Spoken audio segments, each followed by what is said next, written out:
இந்த விஜய் களத்துக்கு வர்றது ஒண்ணு புதுசு இல்ல கண்ணா. எப்போ எப்போ எப்போ வந்தாச்சு. என்ன ஒண்ணு, முன்னாடிலாம் விஜய் மக்கள் இயக்கம் என்ற அந்த இயக்கமா நிற்போம். இப்ப தமிழக வெற்றி கழகம் என்ற அந்த ஒரு அரசியல் இயக்கமா நிக்கிறோம். அவ்வளவுதான் வித்தியாசம். அன்னைக்கும் சரி, இன்னைக்கும் சரி, இனிமேலும் சரி, மக்களுக்காக மக்களோட நிக்கிறது தான். இது புரிய வேண்டியவங்களுக்கு புரிஞ்சா சரி.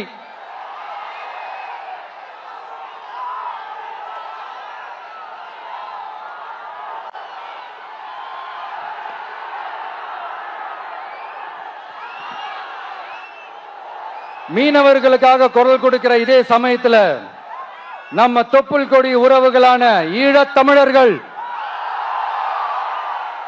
அவங்க இலங்கையில் இருந்தாலும் உலகத்துல எந்த மூலையில இருந்தாலும் தாய்ப்பாசம் காட்டின தலைவனை இழந்து தவிக்கிற அவங்களுக்காகவும் குரல் கொடுக்கிறது, அவங்களுக்காகவும் நிக்கிறது நம்மளோட கடமை இல்லையா? மீனவர்களோட உயிர் எந்த அளவுக்கு முக்கியமோ அந்த அளவுக்கு ஈழத் தமிழர்களோட அவங்களுடைய கனவுகளும் அவங்களுடைய வாழ்க்கையும் நமக்கு ரொம்ப ரொம்ப முக்கியம். நம்ம மீனவர்கள் படுற இந்த கஷ்டத்தை எல்லாம் பார்த்து ஒரு பெருசா ஒரு கடிதம் ஒண்ணு எழுதிட்டு அதுக்கப்புறம் கப்சிப்னு சைலண்டா போறதுக்கு நாம ஒண்ணு இந்த கபட நாடக திமுக அரசும் கிடையாது. மற்ற மீனவர்கள்னா இந்திய மீனவர்கள், நம்ம மீனவர்கள்னா தமிழக மீனவர்கள். இப்படி பிரிச்சு பார்த்து பேசுறதுக்கு நாம ஒண்ணு பாசிச பாஜக அரசும் கிடையாது.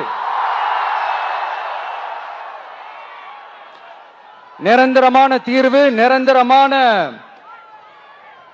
ஒரு இந்த ப்ராப்ளத்தை சால்வ் பண்றதுதான் நம்மளுடைய ஒரு முக்கியமான ஒரு அஜெண்டாவே.